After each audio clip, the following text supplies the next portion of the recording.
Why do people hate migrants and refugees? Some conservative Christians argue that they're breaking the law by coming across the border. Well, first of all, seeking asylum is a human right.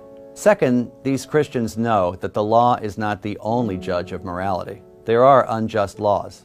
After all, some of those same Christians have no trouble saying that other laws are unjust, like abortion and same-sex marriage. So why are they being so selective?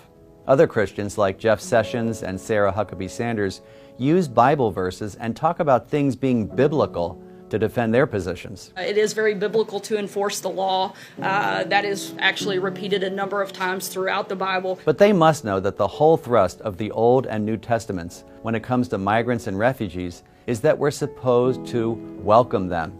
That's God's law.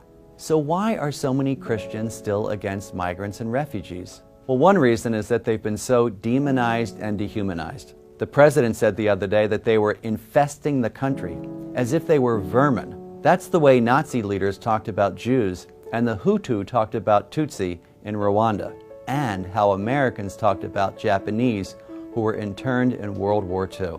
It's much easier to treat people like dirt if they're seen as animals. I think the only solution is for people to come to know the stories of migrants and refugees. For 2 years in the 1990s, I worked with refugees in East Africa, and I met people who were fleeing warfare, rape, famine, and drought. They had the guts to do what any of us would want to do. They fled their homelands at great risk to find safety for their families. They were the hardest working, most inspiring, and most faithful people I've ever met.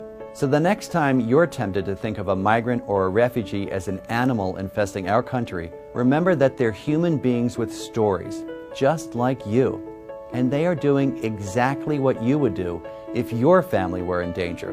And if that still doesn't work, ask yourself what you're going to say at the end of your life when God asks you, how did you care for your brothers and sisters who were refugees and migrants?